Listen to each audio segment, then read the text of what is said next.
Tadi dikatakan kita harus berbuah pertobatan, tinggalkan dosa.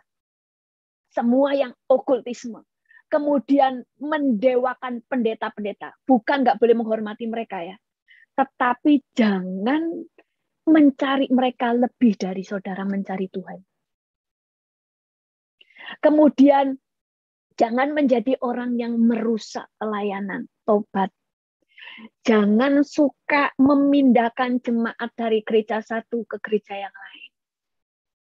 Oh, saya sekarang kepahitan dengan gereja A. Saya akan pindah ke gereja B dengan membawa rombongan. Saudara berpikir itu menyenangkan Tuhan, itu jahat. Karena gereja yang saudara tinggalkan dan gereja yang sekarang saudara masuki sama-sama gerejanya Tuhan. Kalau keluar, keluarlah sendiri. Kalau mereka ikut, biarlah keputusan mereka, bukan karena saudara. Itu pertobatan. Makanya sampai yang saya ceritakan seorang istri hamba Tuhan.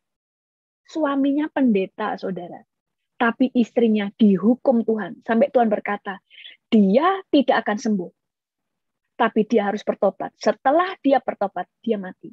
Karena kalau nggak bertobat satu demi satu kesalahan-kesalahan dia mati, dia masuk neraka. Padahal orang Kristen dan istrinya pendeta. Kenapa? Tuhan berkata, orang ini selama hidupnya suka memecah belah. Jadi harus bertobat. Karena pengharapan kita yang terakhir di akhir zaman ikut rapture kudus. Tetapi yang pertama harus menghasilkan buah pertobatan dulu. Bertobat. Baru kemudian menghasilkan buah-buah roh. Banyak orang cuma tentang buah-buah roh. Tetapi saudara bisa menjadi orang yang sabar, tapi tetap selingkuh. Saudara tetap bisa menjadi orang yang suka memberi, tetapi saudara juga ke dukun-dukun.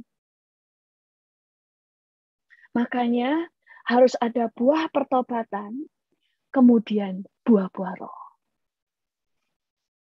Orang yang berpaling kepada arwah atau kepada roh-roh peramal, yakni yang berzinah dengan bertanya kepada mereka. Bertanya itu sudah dikatakan berzinah kepada roh-roh peramal. Aku sendiri akan menentang orang-orang itu dan melenyapkan dia dari tengah-tengah bangsanya.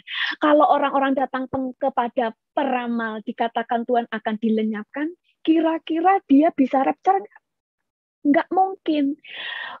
Dan banyak orang Kristen tidak ke dukun, tapi sebenarnya spiritnya sama, roh yang di dalam dirinya sama. Mencari penelaah, cuma sekarang larinya ke pendeta. Tapi mindset-nya tetap sama. Cari pernyataan. Saudara harus bertobat. Kenapa? Karena saudara membuat kecemburuan Tuhan. Engkau tidak tanya kepada Tuhan. Kecuali Tuhan itu yang menggerakkan saudara, mendorong saudara tanya seseorang. Saudara bisa ngecek kok diri saudara. Kalau saudara bertanya kepada hamba Tuhan, cari-cari pernyataan, menjadi kebiasaan, ada yang nggak beres. Berarti spirit saudara, roh yang suka mencari peramal, itu ada. Walaupun ke pendeta. Karena mereka kepingin tahu, cari pernyataan. Sebenarnya itu sikap hati yang sama, makanya bertobat.